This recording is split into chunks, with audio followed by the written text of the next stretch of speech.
basic steps and beginner steps that you would like to recommend? Well, beyond skills and tools, which of course in any profession we need. So even when coaches feel they have a natural calling for this and they feel like they have natural abilities, I still think it serves any of us to put in the time and effort to achieve some kind of mastery in terms of skills. If I had a natural ability for cooking, it would still help to go and refine those skills and get more recipes and learn from those who have worked before me.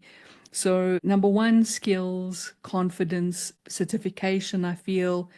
And then when that box is ticked, and let's say that somebody has some certification or they have some solid skills behind them and some tools, then I'm going to suggest something that I think is perhaps quite different to what the mainstream approach is. So any new coaches out there have probably done some research, and over the last couple of years in particular, I have spent a lot of hours talking to coaches from various fields and background, because in fact during lockdown I became quite concerned about my own coaching community, and so I set aside a couple of months opening my diary for online conversations. As soon as those lockdowns were finished, I opened up my home. Actually, I've got a core group of partners that I invited round for a day, and I kept asking what's working, what isn't working. And so let's just say that informally, I did about a year to 2 years worth of intensive research,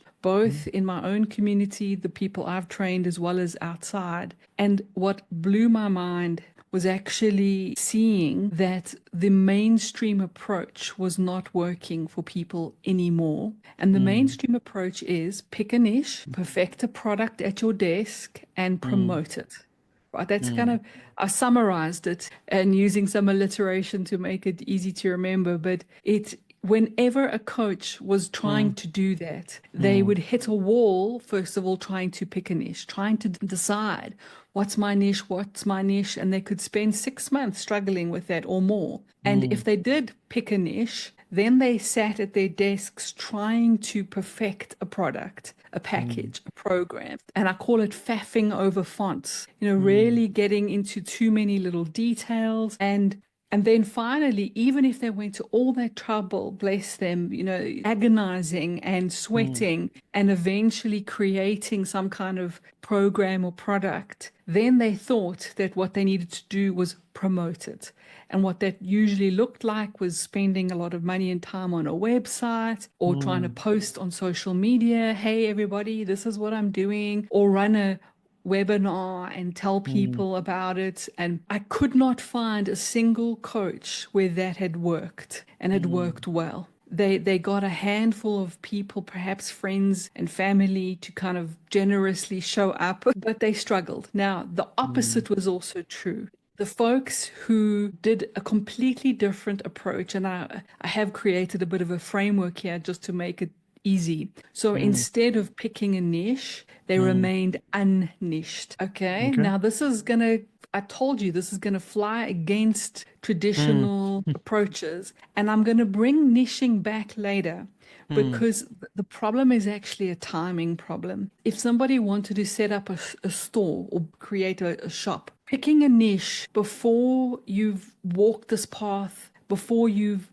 created anything, is like building a shop window before you even have a shop, before you even know what's in the store. So we will bring niching back because niching works for marketing, but it doesn't work for product development. And it certainly can be a huge problem and a huge barrier in the early stages. So I saw that folks that kept themselves unniched, and I realized that my own journey was exactly the same, to eventually be able to serve various markets at the highest level and to become a go-to coach and mentor, somebody that a client would phone up and say, hey Cole, we're having this kind of client day, or we're this challenge at the moment, is there something you could help with? Because they knew that I had a toolbox, that I had skills that were broad enough to possibly say yes. And of course, if I couldn't, I'd say no. But so to go back to the chef analogy or metaphor, if you know you're a natural cook, or you love, or you have a passion for cooking, you would go get skills, you would go get knowledge, and you wouldn't on day one or very early in your path decide, I know I want to specialize in pastry, French pastry with chocolate. You wouldn't Yeah. know yet. Mm. And neither would you build a Mm. website, create a Mm. menu, invest in a restaurant without knowing yet. And I think the Yeah. coaching world doesn't realize that there's a natural way to Mm. build a coaching business and career, but it's not picking a niche. It's staying unniched. And then Mm. instead of perfecting a product at your desk, again, I saw that the folks that were doing really, really well in any Mm. market, Mm. from business coaching, exec coaching, leadership coaching to life coaching, it doesn't matter which space they found Mm. themselves. In fact, this is the real thing, because they were unniched, they had several of these things Right. running. So when Mm. I asked my top master coaches, tell me what work you're doing at the moment, they would Mm. give me this list of 6 or 7 different things. They're doing a Mm. little bit of executive work, they're doing some teamwork, they're doing some life coaching for some of their executive clients. They did Mm. some life coaching work that turned into executive coaching work.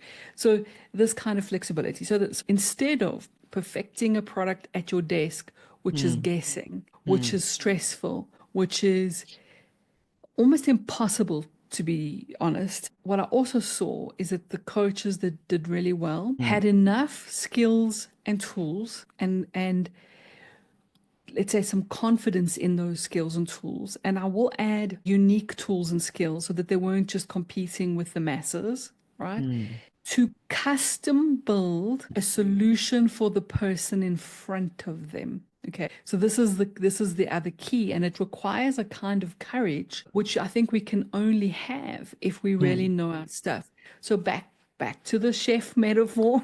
Mm. It's like Mm. if you know how to fry and bake, and if you're comfortable making good salads as well as Mm. pastries, but you're still figuring it out, it would mean bumping into someone or putting yourself in rooms of potential markets. And it would be a client saying, I'm having a party and I'm looking for a 3-course menu with an Asian fusion theme. And then the person going, well, actually, I do have some knowledge there. I have some skills there.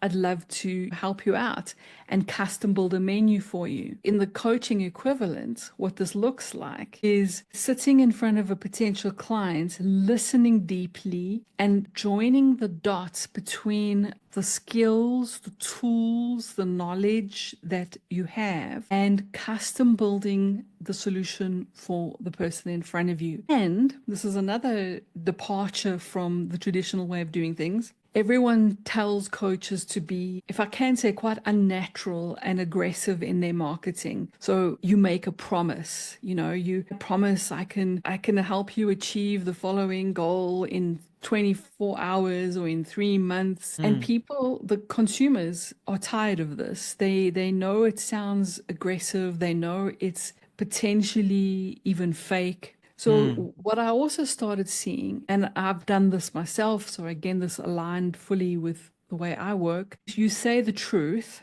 And the truth is not to make yourself smaller, but it's honest. Mm. And I've done Mm. this, you'd be surprised, Harris, but I've actually used this approach pitching for multi-million contracts for clients that I've had for more than 15 years. So this is not just for small work, but Mm. literally it sounds like this. I'm not sure, but I think I have some solutions for you, and I'd love to sit and talk about it and explore custom building something specifically for you.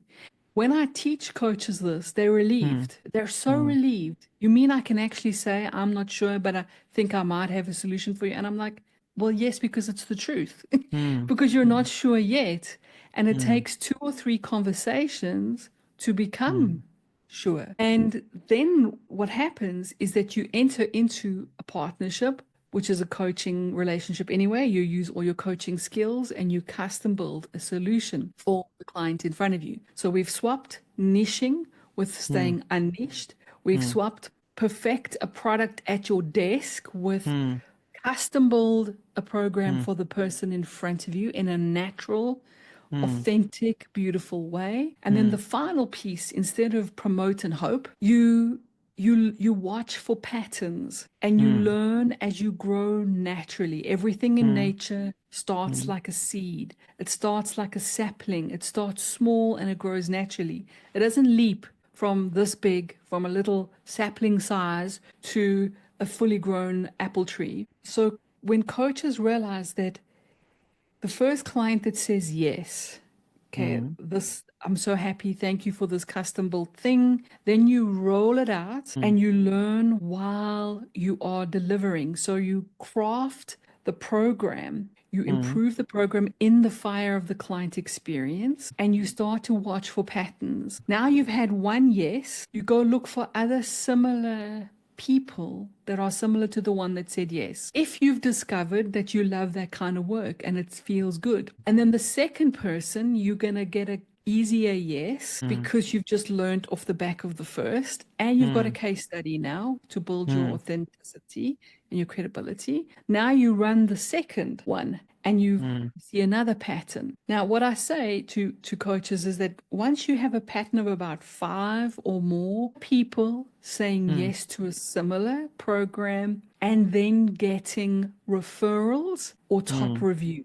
Because for me, the only way to test a product is with money on the table. No surveys, no friends saying, I think it's a great idea. The only way to know if a program or a product is solid is when people put money on the table, number one. And then when they've finished, they either give you a review that is honest and top rating, or they give you a referral. Now, if you've custom built a product, the chances of that is going to be much higher. Every time you roll it out, you could increase your prices slightly, because those first times you should be, I feel, willing to take a knock financially to learn, because you're still learning. Once you've got a pattern, once you've got rinse and repeat and same clients, similar clients, and maybe you've got 2 or 3 of these running, and you realize this market I thought was great, but they can't afford me, or it's not making my heart sing. Whereas this market, everything's aligned and I can find more of these people. So now you're discovering instead of deciding. Instead of deciding a niche, you're discovering niches. Instead of deciding on a product, you're discovering products. And now your pattern, you're seeing the pattern. And once you see a pattern, you double down with marketing. And if you want to, because a lot of coaches that I've seen and that I've worked with and mentored have never needed a website, have never needed social media, because they've got 2 or 3 streams of different niches that they've discovered. They've become the go-to coach in these spaces, and they have delivered such incredible custom-built programs that they rely entirely on referral business. And that that can turn into a solid career. Now, for those that are ambitious enough or inspired enough to build a business around that, then you take what you've learned and you build shop windows. And yes, those shop windows, the messaging and the marketing needs to be niched. But by then you know what those niches are. You can target your messaging. So the messaging needs to be niched. But then you're just choosing on LinkedIn, I'm going to make this shop window. When I go and do a talk for another group, I'm going to position it differently. So you have different shop windows in the beginning. And if one of those works really well, you may end up dropping all the others. But in many instances, I find it's future-proofing a business to always have more than one stream anyway. So that's my long story, Haris, about what I've seen really work. Yeah, so I appreciate the structure, that you've spoken about, so unniched and then, custom building, and I've written that down, by the way, and then you're talking about watching for patterns. So these 3 stages in building and getting to a conclusion. In my experience, Colleen, I've noticed that people don't find it comfortable when they're unniched, as you said. and then still go to the market. What are some of the patterns that you notice in those coaches who are not comfortable? Yes, because people, it's a good point. People want certainty. And I'm going to go a bit zen on you here. I'm going to use a metaphor that's got like a kind of wisdom aspect to it. So it's like a river at the top of a mountain that doesn't want to flow until it has a certain path. It's like when we say to ourselves, no, but I can't flow down the mountain until I know exactly what I'm doing, exactly what's the right path, what's the right niche, what's the right decision. And what my inner wisdom has showed me before that has helped me and been a key principle that has guided me in my life is I try to check if I'm holding my river back because I have that concern. And a river that's held back is too weak to get around any obstacle. But a river that is flowing beautifully can actually get around any obstacle. And so this comes to,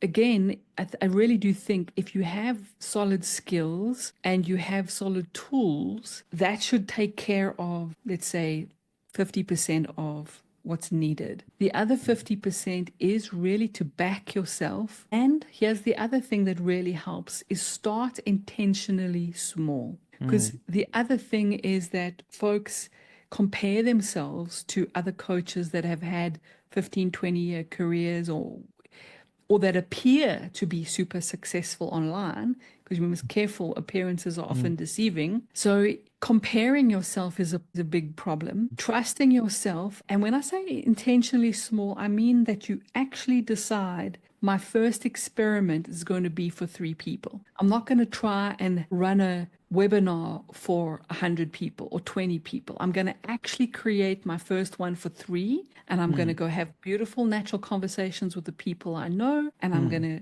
say that there's space for 3 because it's quite an intensive, exclusive experience, and I'm going to start small. I'm going to start small enough that there's no pressure on me to deliver very high.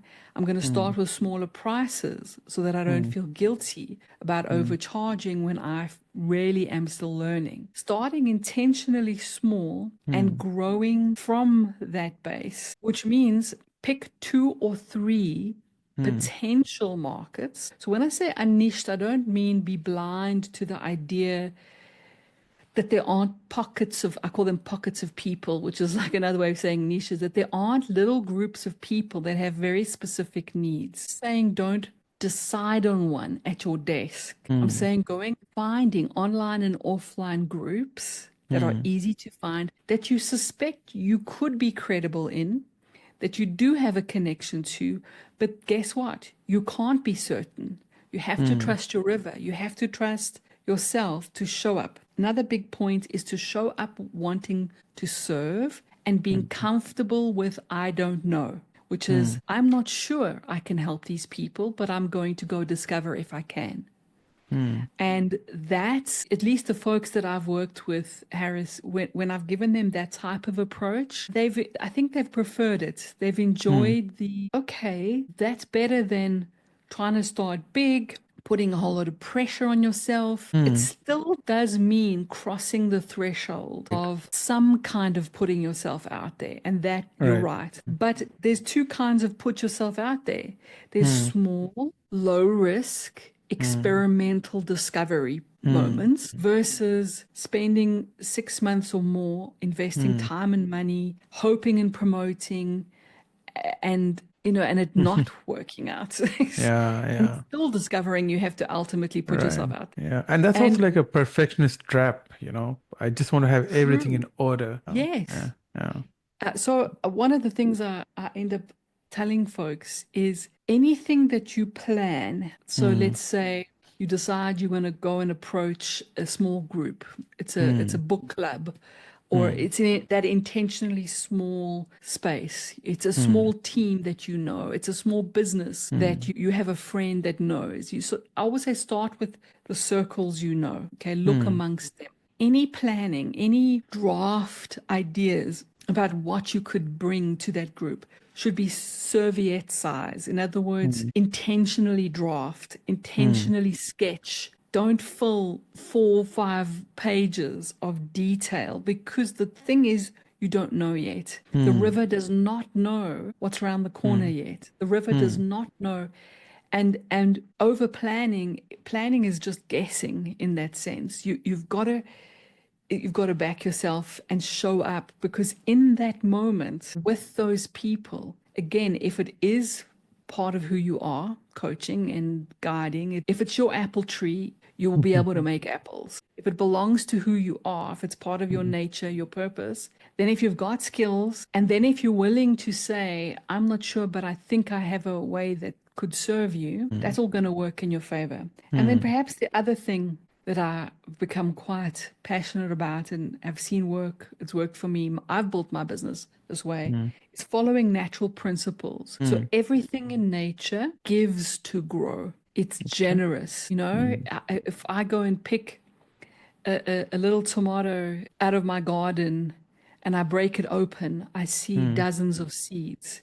Any fruit, it's just astonishing that, like, one green pepper, one chili pepper has enough in it to make another 50 plants, another 20 plants. If we go into the world with a give to grow attitude, and we're willing to give generously without any expectation of returning, that's also a very natural way to grow a business. And in classic marketing, it's called lead magnets, and so this could be giving free talks, it could be creating free content. But again, that I would also say, start very intentionally small and start with the lowest risk until you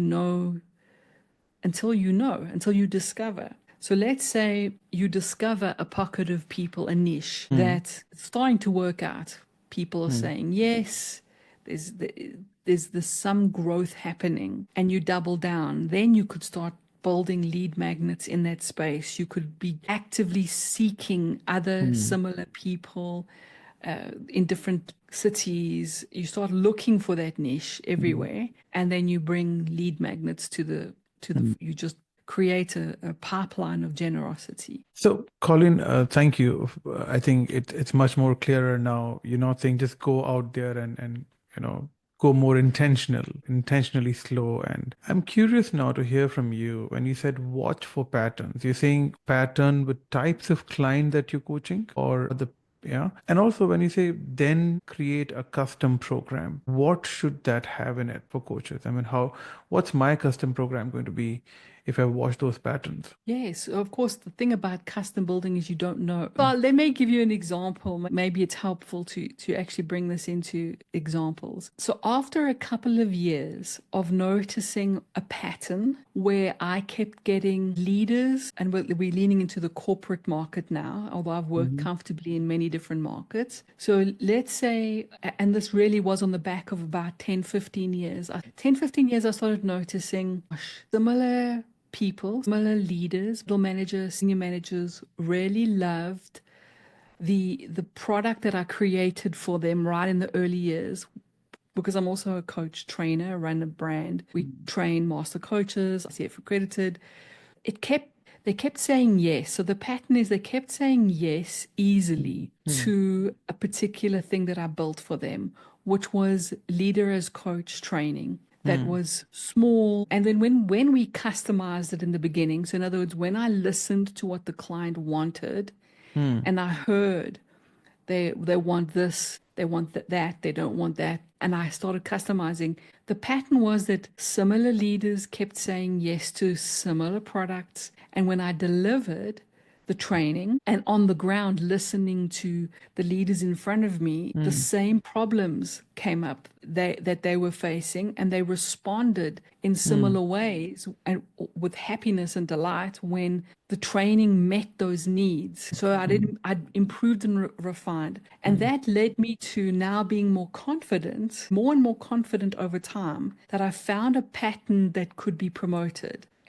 At a trade fair, I had a stand, and when a gentleman came up to the stand for my business, my team and I, and he introduced himself as a talent manager and director, actually, for a large multinational company, and chatted to us a little bit, I could talk about this product, and now it had become a more off-the-shelf product because it had been developed. Anyway, we were invited to go and chat to him, and there were several companies pitching for work, but just to really emphasize the customizing idea. Even though now I had years of a same pattern, so I knew I had a product fully developed. At that point, it had manuals, materials, accreditation, all of that. When I went for this meeting with this particular man, which was in 2012, actually, and I sat in his office and I knew it was a more informal first meeting. He said to me, "Where is your PowerPoint? Where's your business card? Where's your brochures?" And I said, "I don't have any of those. I don't work that. I'd prefer not to work that way. If you wouldn't mind, I'd love to just have a conversation first to check if I can help you and how." So we switched, and I ended up asking good coaching questions, finding out what hadn't worked, what had worked, getting his language, getting his real expectations. And the second thing that really helps, and I call this framing, whenever we introduce ourselves to potential clients, let's say again, the mainstream approach is that you make a promise and you show a path. So that would have meant me saying to that director all those years ago, "I promise we can do the following for you. And here's the path I can take you and your teams on." Okay. That's completely what I feel is the wrong approach. Well, there's a time and place for promise and path, but it's not first. The first thing is the frame. And a frame is you don't tell people what you can do for them. You tell them what you have done before. So if you wanted to climb Kilimanjaro, the mountain, option A is I say to you, "I can help you climb, and this is how we will climb." Option B is I tell you, "I've climbed it over 200 times, and I've helped elderly people, helped youth, and I've had more than 500 people summit." Which is the stronger voice? It's the frame. The frame turns walls into doorways. Between us and our clients is a wall that says, the wall is, "I don't know you, I don't trust you." Promises and path conversations can only happen after there's an opening of trust. And the best way I know to establish trust is to tell the truth and not to exaggerate and to just put the facts on the table. So I could do that day. I could say to this director, I could say, "This is the work we've done before. This is what has worked. This is what I've learned. I'm not sure I can help you. I think I can. I want to have a conversation to check." And you can feel the difference. It's completely different. He relaxed. I relaxed. We got to know each other. And here's the other thing I've learned is I've learned that senior decision makers, they want that approach. The junior non-decision makers think they want PowerPoints and all the rest. But the big decisions happen over handshakes. Right? They happen in a different way. So after that meeting, I said to him, "Look, I think I can help you. There does feel like a connection. What's the next step?" And he said, "Now the next step is creating a proposal." And he's narrowing down a bunch of potential providers. I took everything that I learned and I custom built the proposal. The end product was still I knew it was going to be very similar to the one I delivered for more than 10 years, but I was happy to tweak it here and there. But the way I was pitching, so when he said they're looking for a partner, I used the word partner. When I knew that the program was about talent development, accelerating the talent pool, etc., I used that language and I put the proposal together. In round 2 and 3 and 4, because this was a proper tender process with many levels of pitching. Every time it went to the next level, which now meant pitching in front of like a committee, then there were PowerPoints, then there were all the rest, but I could customize those. And every time I learned something more from whoever was in front of me, I adjusted it, until it came to the final sign off. It was between us and another competitor of mine. And then I also use my intuition. I use like intellect and intuition always. So my intuition told me that for this final pitch, to get the sign off, I needed to emphasize two things: that we got to skills training straight away, that we weren't theory based, and that we were homegrown, that we weren't an imported product. And I didn't know, again, if that was accurate, but that's what my intuition said. I sat there in front of the president of the company and his two IC. It was like a big boardroom table with only the two of them and me. And I knew it was down to me and one other provider.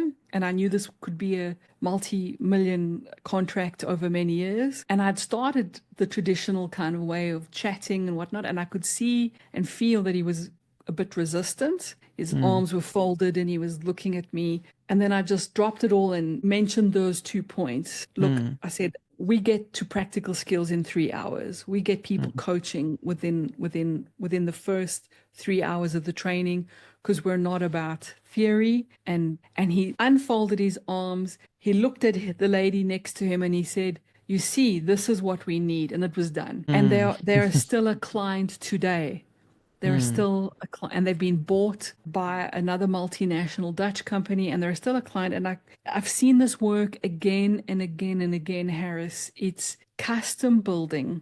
I mean, I can give you one other example so you don't just think it's an anomaly just for Col. You know, Colleen gets this right, but other people can't. I've got a core group of licensed partners, and a couple of years ago I was invited to one of them. Gentleman's name's Ed, his 50th birthday. So I'm at his 50th and some of his clients are there. Now he's licensed to train and coach with my product, my IP. And the one client comes up to me and says, finally we get to meet Colleen, you know, the person behind Ed who trained Ed, you know, Ed's coach, Ed's mentor. And this client says to me, do you know that Ed saved my marriage and Ed helped my teenager who was going through a real crisis emotionally? I said, I didn't know that. I'm so pleased to hear it. 5 minutes later, another client comes up to me and says, Cole, it's lovely to meet you. You know, Ed's doing the most incredible work for 6 of my businesses, where he's running a whole lot of executive coaching programs. And I said, wow, I'm so happy to hear that. And the point of the story is, you see, that's a go-to coach. That's somebody who he ended up having 2 or 3, let's say, strong niches that he discovered over the years. He's never needed a website. He's never had social media. One of his clients, he's in the 4th year right now, running a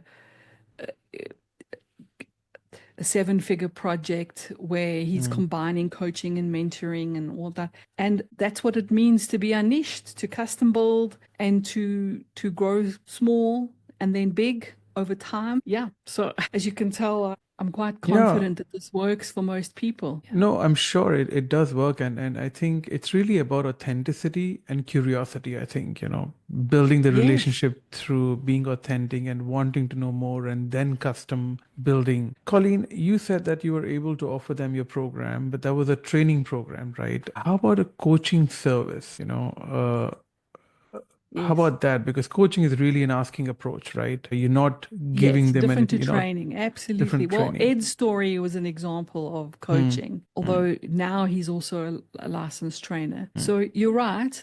The coaching, okay, I'm going to also just throw something in here and maybe I'll get in trouble for it. I don't know. For me, okay, there's a difference between pure coaching and blended coaching. All right. Right.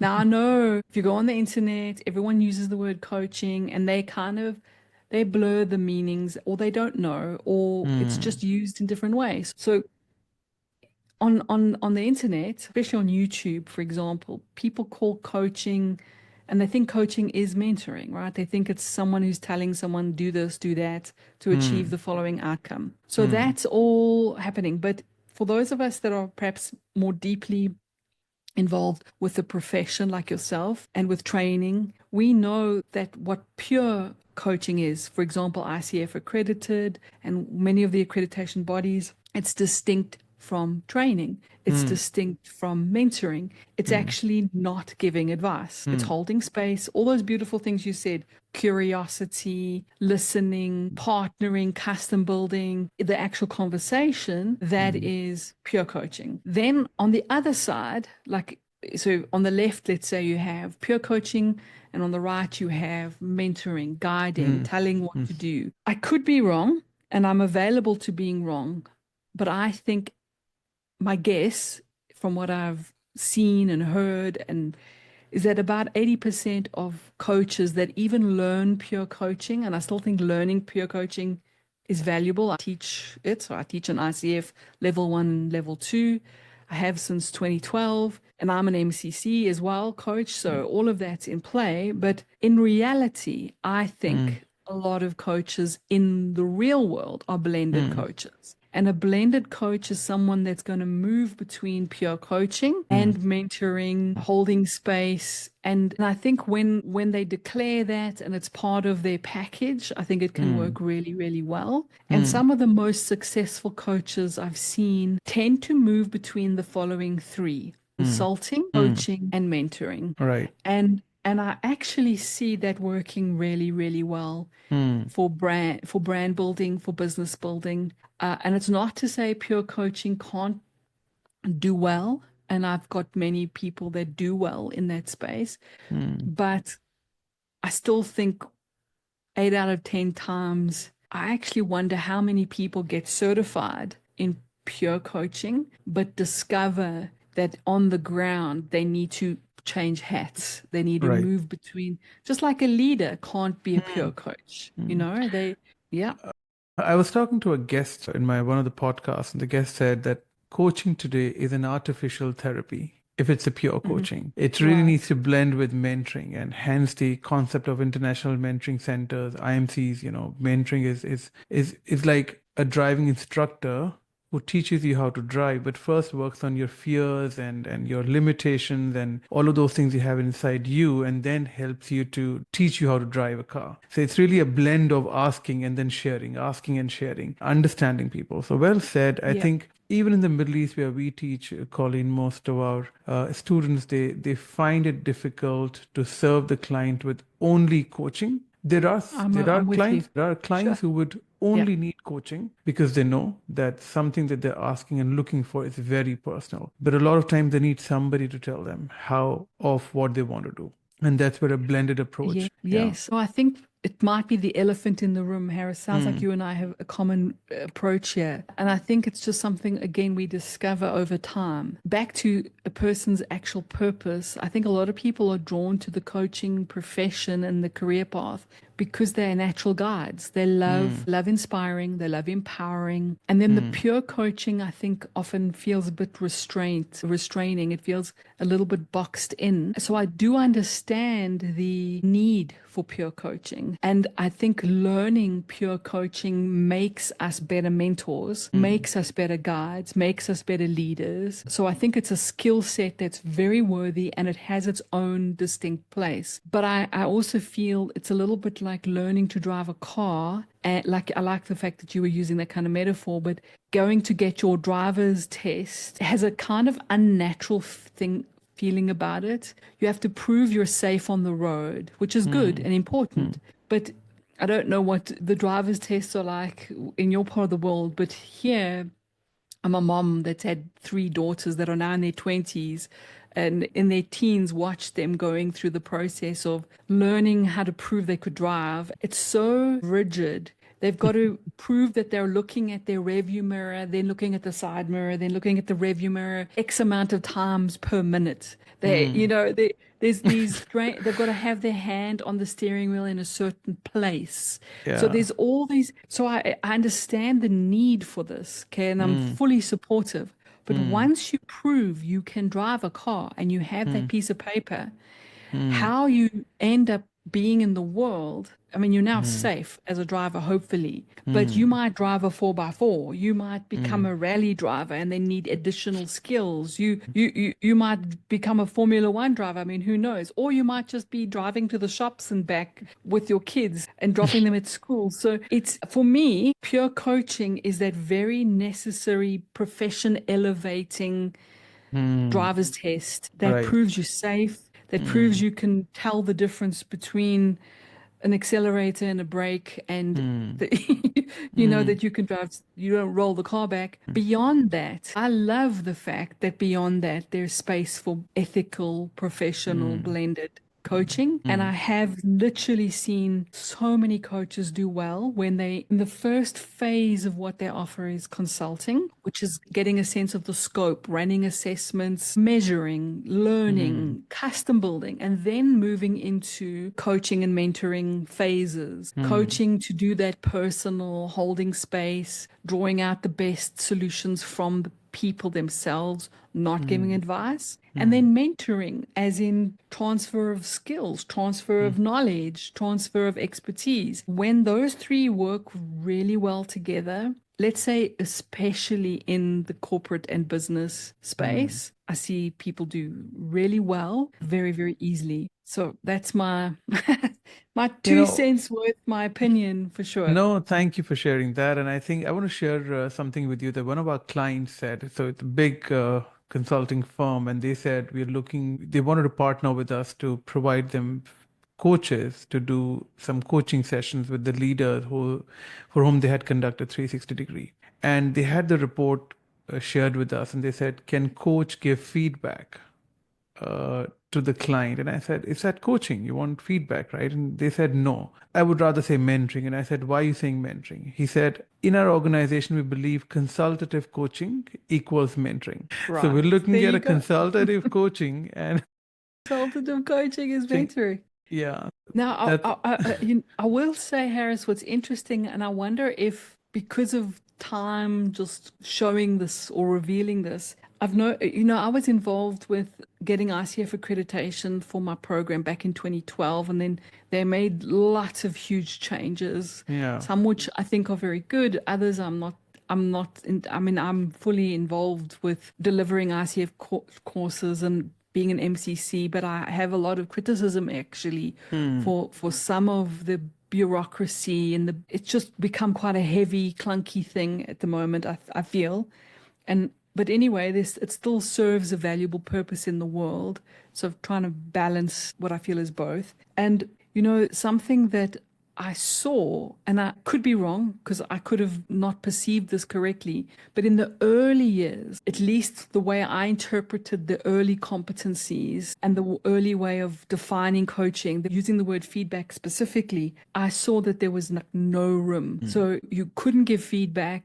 You couldn't put your opinion on the table, and you also couldn't even, let's say, positively affirm and what I've seen change, and as I said again, I could have misinterpreted, but that was we put a lot of people through to PCC, MCC, Yeah, and and so yeah. we kind of knew what we were doing. But now, behind the veil of ICF in the PCC marker training and the way of the definitions of the competencies, the biggest changes I've seen, Harris, and it might be because of a pushback or because they consult with stakeholders, which is wonderful.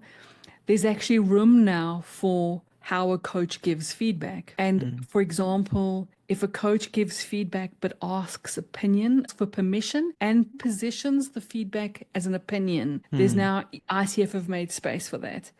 If competencies have also made space for, I call it showing up like a human being. If the person is upset, that you actually say, "I'm really sorry you're upset. What do you need right now?" As well as sort of positive affirmation type of saying, noticing somebody's strength, acknowledging, not being cheerleader, obviously, and not being overly wonderful, great, but sincerely noticing somebody's strength, those are a few of the, I think, the adjustments that I've seen, as well as doing some inner work, challenging a client, making space for a client's perceptions, intuitions. And it is, you're right, it starts to lean into, I think I'm trying to remember what you said earlier, which I thought was spot on. It was like this, it's like therapeutic, but Yeah, not yeah. not therapeutic. It's Yeah. artificial therapy. There you go. There you go. Yeah, It's still going to yeah. produce inner Mm, change if it's done mm, well, you know? mm, So mm, I'm all for that. I'm all mm. for that. Great. So let's go back to our conversation, Colleen, about helping Mm, coaches get some business. Yeah. get some business. Yeah. So I understand, how do you approach in terms of start with being unniched and then you do some work and then you figure out what's working for you and then you do some custom building. All that is done. How do you then get to niche? Because you said initially, I'm going to come back to how do you then niche down? Yeah. Well, I still don't think one should completely niche. I still think you should have 2 or 3 niches in your pocket in the long game, because if one fails, you've got another two. So Mm, it's like future proofing your mm, business. I also think that it's quite natural and organic to discover niches along the way. Here's something practical. If any of the listeners open their phones and scroll and pick somebody, pick a friend or a colleague or a friend of a friend, somebody on their phone that they know well enough to mm, do this exercise. That one person, and let's call that person Sarah. mm, So we found a Sarah, there's Sarah. Now mm, you ask yourself, how many niches does Sarah belong to? So, for example, I have a friend who got her pilot's license after the age of 50. So mm, people who get pilot's license after the age of 50 is one niche. She's mm, also an entrepreneur who left corporate mm, to follow a passion for doing work that was more meaningful for her. mm, That's another niche. She's in mm, the health mm, industry. She's in the natural health industry. That's another niche. You mm, could say, so, she's also like an adventure sports, amateur sports person. You could put that as another niche. So if you think about any one person, the smallest niche is the person in front of you. So like if I was talking to Haris mm, is a niche. He's a niche mm. of one. You are a niche of one. Right. And you can almost imagine an upside down triangle that goes Mm, to a point. The mm, smallest niche is the person in front of you. If we mm, go one level up, we may mm, discover 2 or 3 things about you, or let's say Sarah, that opens up 2 or 3 other niches. mm, Maybe Sarah has toddlers. Maybe those toddlers maybe she's in an affluent housing mm, estate. Moms who have toddlers in an affluent housing estate is a possible niche. Maybe she has an aspiration to start her own little business at home. Maybe she's ex-corporate, and mm, maybe she's a late mom and she wants to go back into corporate the moment her kids are a little bit older. That's another mm, niche. This whole idea of niches, that's why I say pockets of people, because sometimes the jargon throws people. You're looking for these little pockets of people, mm, but the smallest pocket of people is the person in front of you. And then mm, if you went all the way up the upside mm, down triangle, you'd get too far up. You'd mm. get big groups that are too wide, like people. And Yeah. I'm sure you've heard this, Haris. It sounds like we're on the same page on a lot of things, but I'm sure you've heard coaches say, I want to coach everyone. I can coach everyone. And I understand the choose a niche Mm, strategy, because we don't mm, want them to do mm, that. mm, Because when you try to talk to everyone, no one mm. hears you. If Right. I talk to the niche of one, if I say Mm, Harris mm, listens to me. You know, mm, if so, I think it's about intentionally moving up and down that niche upside down mm, triangle, discovering niches through the person in front of you, and mm, then looking for those patterns and realizing that if any time you need to move up a few notches, left and right a few mm, categories, down, mm, back again, that you can do that. And then when you find those patterns and you realize, gosh, I've had 3 clients in a row that are interested in talent retention and they're all senior directors. That's a niche I want to consciously market. Then you can build marketing around that, create lead magnets, funnels, all those things they tell you to do. And it will be more successful if you build it for leaders who are interested in talent retention than if you try to make it for leaders. Right. Then the shop window must be niched. If you write a book, it should be niched. So then the niching is important. Does Right. that make sense? It Yeah, does. it does. Yeah. And I realize what you're saying now. I mean, it's really about testing waters, trying everything, right? Before you, That's it. I mean, you don't want to you always have to take some route to get to destination, right? You just can't get there Correct. unless you haven't had that journey, traveled that journey. Yeah. And then you're saying, then you do marketing stuff, the traditional approach of marketing when you've, niche down to one or two or three. Yeah. Great. Any other advice, Colleen, you want to give to our coaches, listener coaches who want to establish their business apart from niching? Okay. The inner obstacles are bigger than the outer ones. So this is a coach thyself moment. I like that one. Yeah. Yes, we all blame, and I say we because I can include myself.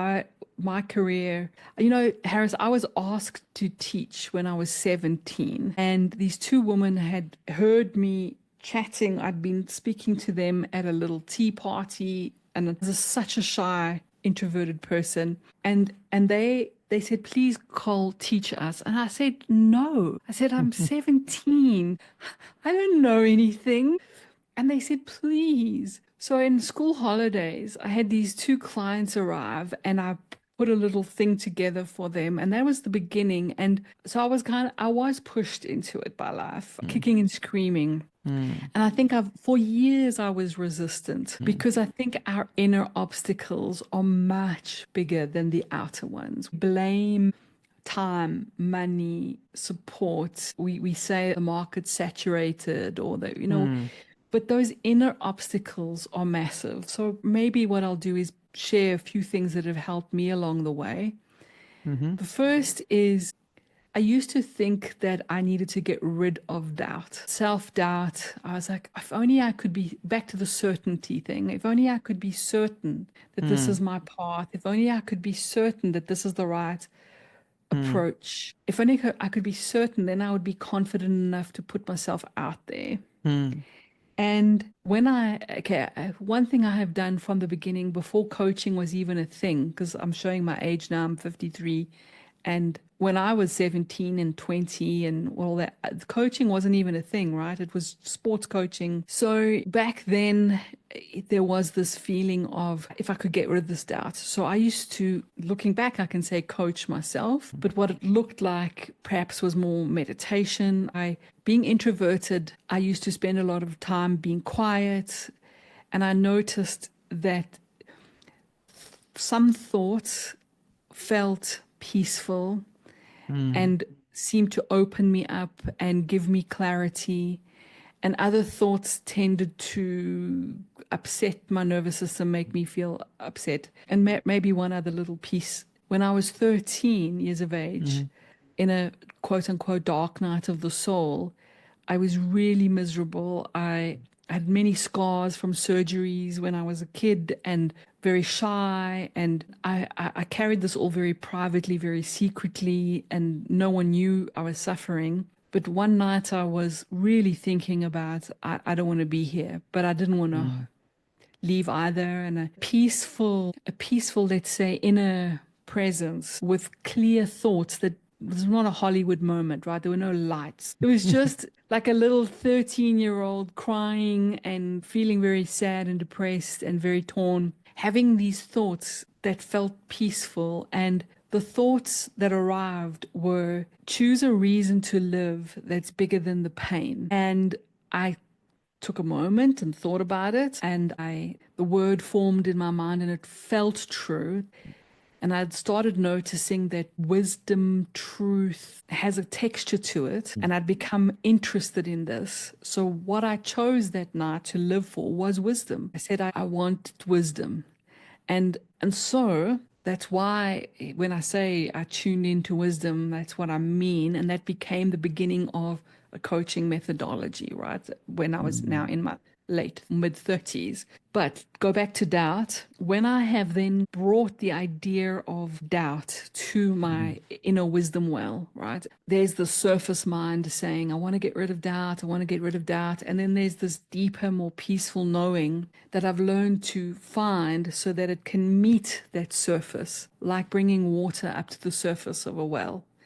mm, And what surprised me when exploring the idea of doubt was what came through, or what I interpreted or translated from wisdom, was only very dangerous people don't doubt. Only psychopaths, sociopaths, cult leaders have no doubt. That doubt is an honorary guest and I was literally, the insight was to let doubt live in my heart next to knowing, and to make friends with doubt, and to realize that doubt was actually speaking for something important. It was keeping me humble. It was mm, keeping me questioning. It was mm, keeping me learning. It was keeping me from being arrogant. It was keeping me from being a damaging person. But that it shouldn't have the only place. So it must mm, live next to my mm, knowing. So I think when we make friends with doubt instead of trying to get rid of it, and we take the best of it, we take the humility, the questioning, the willing to grow, I think that can make a huge difference. And perhaps the other thing that wisdom taught me is not to try be plus, bigger than, overcompensate, try too mm, hard, mm, and neither to make ourselves minus, smaller, underplay, hide behind a tree, under a rock in the shadow.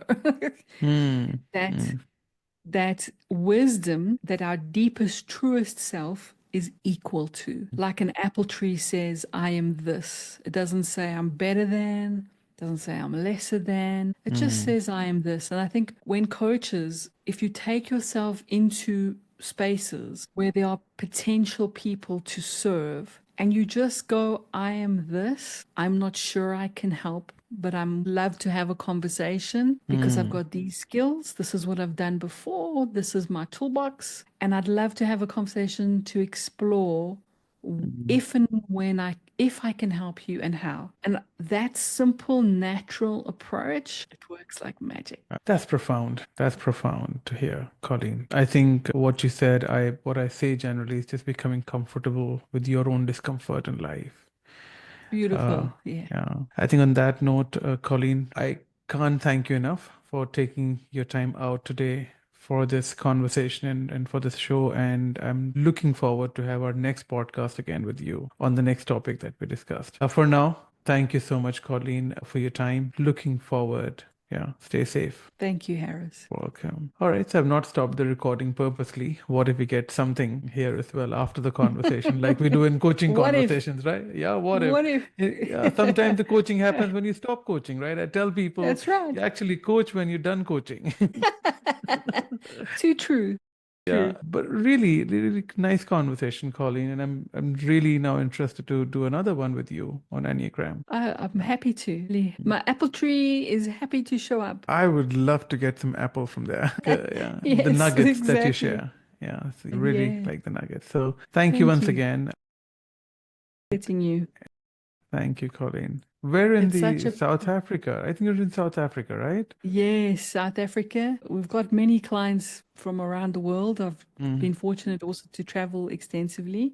I haven't visited your part of the world properly, other than an airport in and out. mm. But yes, based in South Africa, Yeah, and we're in South Africa. in Johannesburg. Okay, Yes. good. So you would come by Have you Emirates. been? I have been. I've not been there. I Okay. think so. You will come by Emirates, stop in Dubai, and then just take off from here, right? Yes, I once made the mistake, my husband and I, of going via Emirates to London, and Oh, that was a not a good plan.